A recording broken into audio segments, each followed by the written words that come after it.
Hello guys, ang gagawin natin ngayon is two bulb light controlled by two single pole switch in a same location.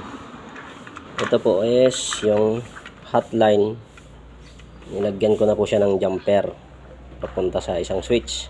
Tapos ito naman punta sa return sa papunta dito sa may junction box.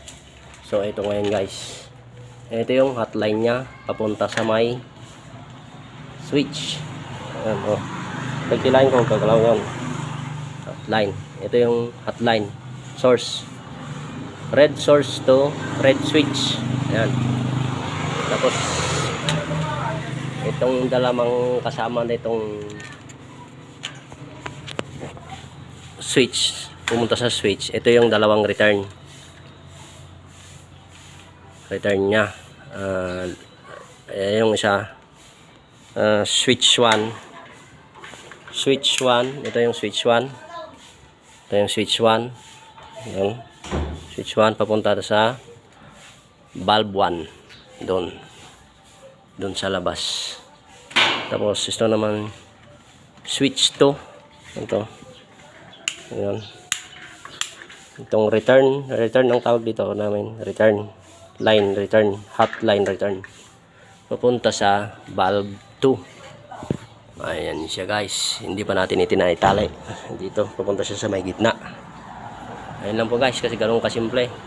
Hotline to switch, tapos return 1 to bulb 1, tapos return to bulb 2.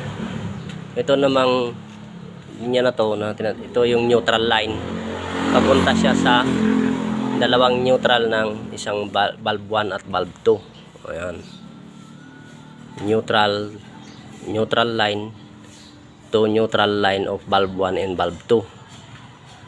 Return 1 and 2 going to bulb 1 at return 2 going to bulb 2. Ayan lang guys, ganyan lang po kasimple. Tapos ang pag-tape po natin, kaya medyo makapal, wag po tayong mahinayangan na magastos sa electrical tape. At least mas maganda sana kung yung ginagamit natin yan, 2 inches kasi to. Ayan, itong yung binalatan kasi natin is 2 inches, tapos binihit natin, tsaka natin finold ganyan na siya. Tapos kinuha natin dito siya nagsimula, 1 inch dito, tapos 1 inch din yung na-fold na, kasi 2 inch yan dapat. Finold ko, naging 1 inch lang para mas matipid sa electrical tape. Pero ang pag-tape natin is 4 turns or more, pinakamababa. Ganyan, medyo malaki siya. Ayan, 4 turns or more. Ayan. Huwag kayong mahinayangan na magastusan sa tape, kasi yun ang para iwas shortage sa loob ng junction pag nalagay na natin yan. And guys, ibig sabihin yan, hotline to switch, tapos return 1 to bulb 1, return 2 to bulb 2, neutral line to bulb 1 and bulb 2. Yan lang naman, ganyan lang guys, kasimple. Ayan, maraming salamat sa panonood. Kung may natutunan kayo, paki-share and likes na lang po. Salamat.